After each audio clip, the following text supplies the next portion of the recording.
Let's send him a finger. When Griffin woke up, he didn't know where he was. He was on the wrong side of the bed and in a sleeping bag with someone breathing right next to him. And then it all came back to him in a rush. He levered himself over one elbow. Shelly's breathing hitched him and straightened out again.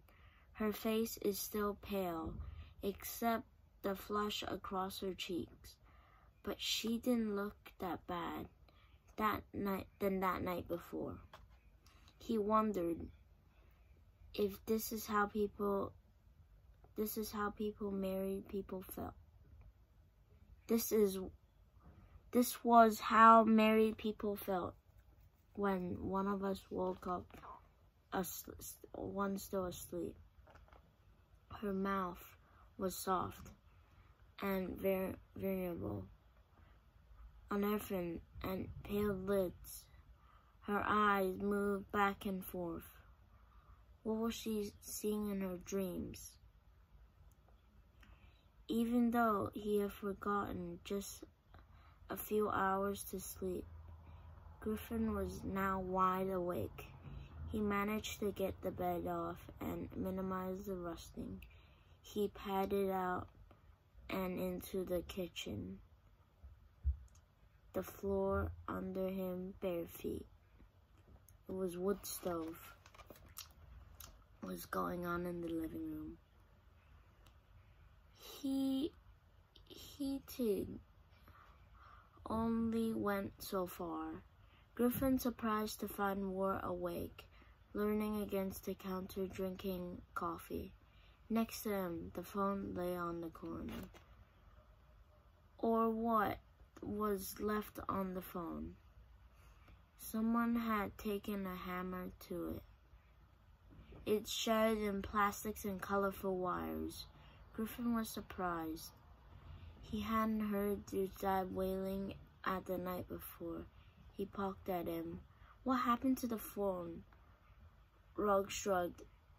Insurance. I don't want her getting loose and calling anyone. Now she can't. His eyes were bloodshot and his hands were shaky. Griffin wondered his dad knows the unplugging and the truck on high shelves. But there's no use of asking. What if I need to call someone?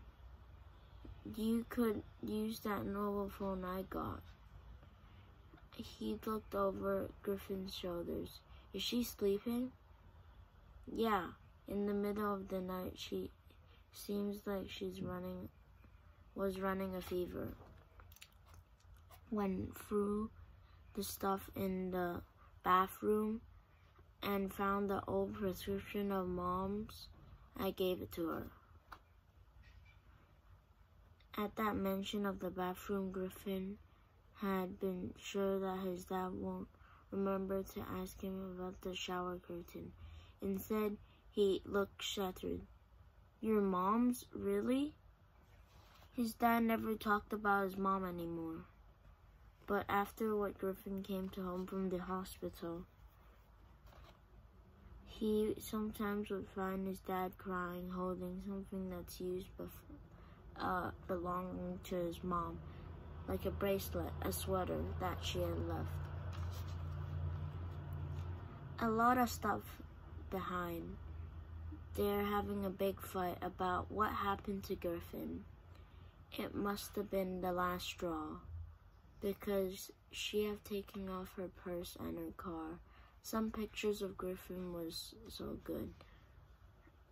Gone so good that she never looked back. Mom's had the prescription filling a few weeks before. She left, but she only took half of the pills. Roy nodded and filled up the coffee with coffee lips. Griffin couldn't read her expression on his face. They've heard that the front door was then the sound of TJ and Jumbo coming in. What the word? Jumbo asked when he walked in the kitchen. Today I was wearing an extra long shortest cap and ski pants. Have you talked to them? I got the phone laid off with my dad 20 minutes ago. He kinda wanna raise some money. Not in cash, but not that fast. I'll bet we can speed something up, Jumbo said. Let's send them a finger. Griffin couldn't tell if he was joking or it was an air. TJ added, He definitely wasn't joking. To Griffin, tense relief, Roy shook his head. We do that. We decide dead already, bloodshed. The plans. I'll call back. Tell Dad to be ready for anything. It'll be dropped at 3 in the morning. Then at 3, I'll tell him Drive's place. But when he gets there, I'll tell him another phone. We have been watching him for the last time, and we will catch him on the road.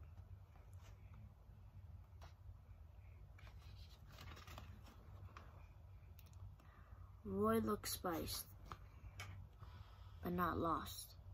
He knows what Griffin up to, so he prepared the plan to intercept when Shelly and Griffin tries to escape.